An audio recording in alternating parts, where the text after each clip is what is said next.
Beer is older than bread, older than farming, older than the wheel, written words, and the first city. And there are serious researchers who believe something that sounds almost ridiculous the first time you hear it, that we didn't build civilization and then invent alcohol to celebrate it. We may have built civilization because of alcohol. That the modern world might trace back, at least in part, to the first time a human being got drunk. Start with something completely ordinary. A cold drink at the end of a long week. People around a table, talking a little too loudly, laughing a little too easily, telling stories they would probably never tell sober. You've seen this. You've probably lived it. It feels modern, casual, like a small, harmless pleasure sitting on top of everything else humans have built. But turn it around for a second. That scene. Strangers loosening up, walls coming down, a group of people bonding over a drink, might not be a side effect of civilization at all. It might be one of the things that made civilization possible in the first place. And to see why, you have to go back further than almost anything you were taught in school.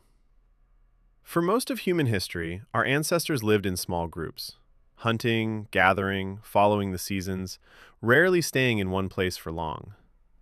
Then, around 12,000 years ago, something changed. People began gathering in larger numbers. They built, they settled down, they started growing grain. The textbook story is clean and simple. We learned to farm wheat to make bread. Bread gave us a steady, reliable food supply. Full stomachs let us build permanent towns. And towns slowly grew into civilization. Bread first, everything else after. But when archaeologists look closely at some of the oldest sites on Earth, that tidy story started to crack. Because some of the earliest evidence we have of humans deliberately processing grain doesn't seem to be only about food. It may also be about drink. In a cave in the Middle East, researchers found the residue of a fermented beverage, something close to an ancient beer, and it dates back around 13,000 years. That is older than farming itself. These were people who hadn't fully settled down yet. They had no farms, no permanent agricultural villages, and they were already brewing something to drink. And it looks like they were making it for a very specific reason. For a feast. For a gathering. For a moment when the whole community came together as one. Then there is an even more haunting place. A site of massive carved stone pillars, raised by people who had no metal tools, no writing, no farms, and, as far as we can tell, no cities at all. They dragged enormous stones into place and covered them with carvings of animals, thousands of years before the first true civilizations existed. It is one of the oldest monuments on the planet. A temple built by people who, according to the old story, should have been nowhere near that level of organization. And near these great pillars, archaeologists found huge stone basins, vessels big enough to hold enormous amounts of liquid, with chemical traces suggesting they may once have held fermented grain. In other words, possibly beer. Brewed and shared by people who were not supposed to be capable of anything like this yet. So, some archaeologists started asking a question that turns the whole textbook story upside down. What if grain was not first tamed to make bread, but to make beer?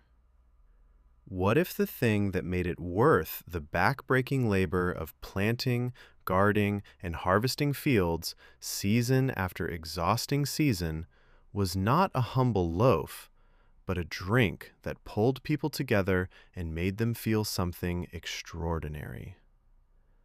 Now, to be fair, this is still a hypothesis, not a settled fact.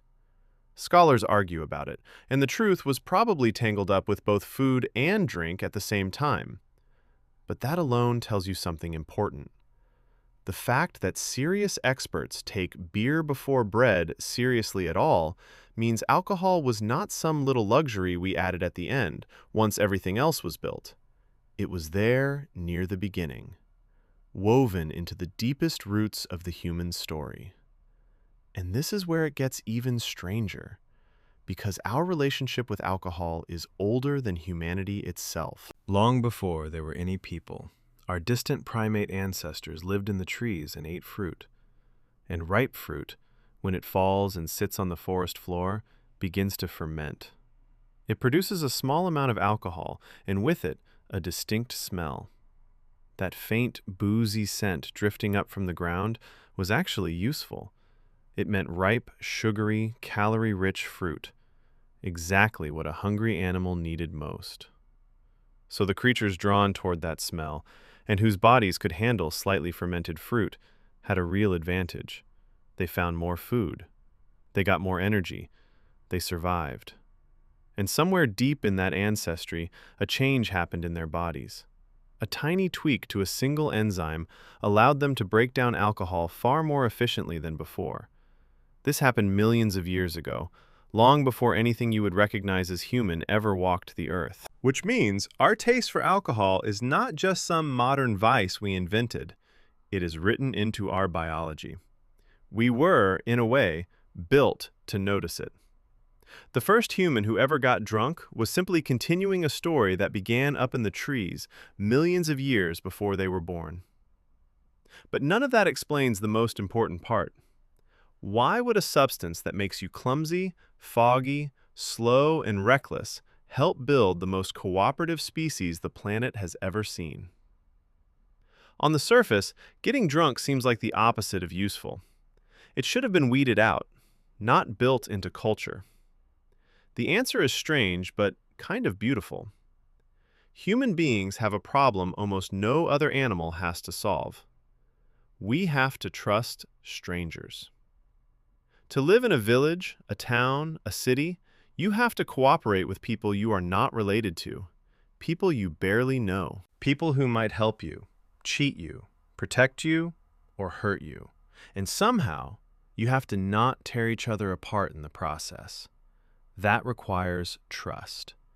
And trust is brutally hard to build between strangers who each have their guard up, each watching the other for signs of danger.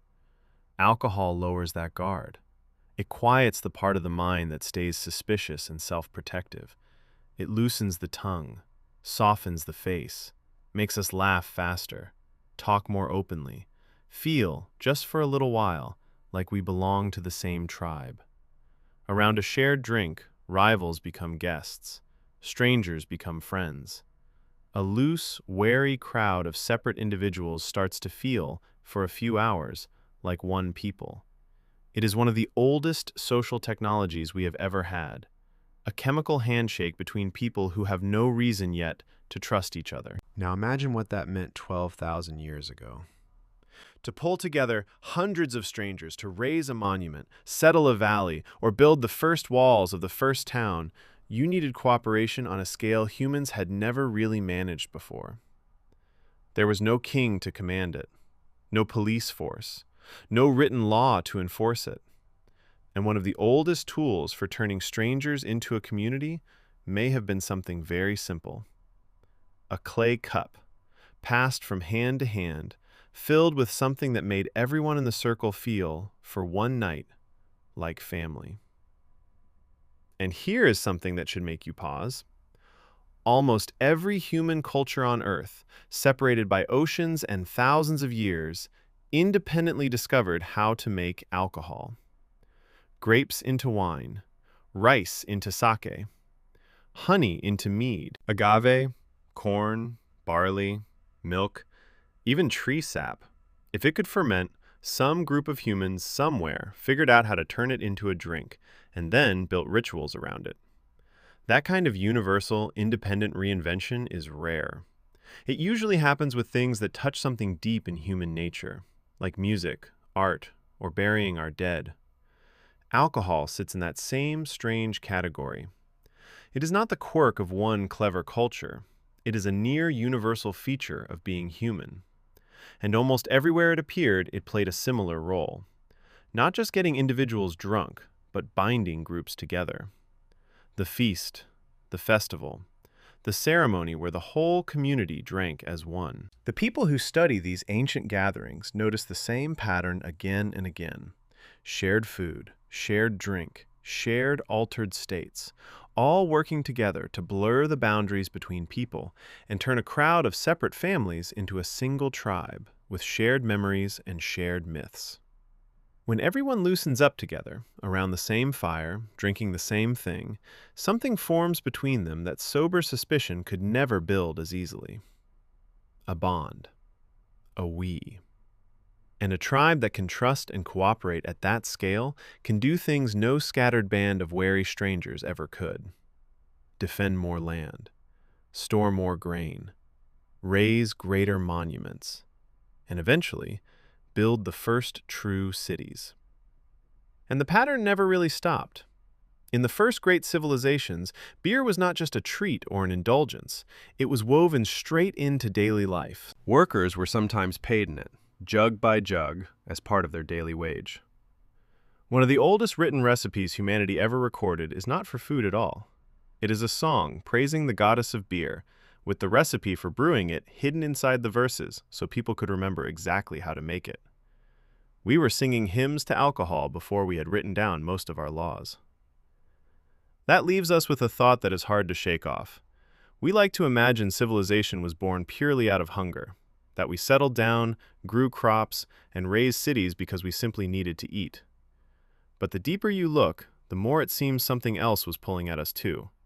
The need to gather, to celebrate, to feel close to people who were not our own blood, to lower the walls between us, even if only for one night under the stars. Maybe the first cities did not rise only because we were starving. Maybe, in part, they rose because we were thirsty, and because something inside that shared cup made a crowd of nervous strangers feel, for the first time, like one. So the next time you find yourself holding a cold drink in a room full of laughter, walls coming down, strangers slowly turning into friends, understand that you are not doing anything new. You are repeating one of the oldest human rituals there is. The same kind of act that may have pulled our scattered ancestors together out of the wilderness and quietly helped build everything that came after. Civilization may not have begun with a field of golden wheat. It may have begun with a toast.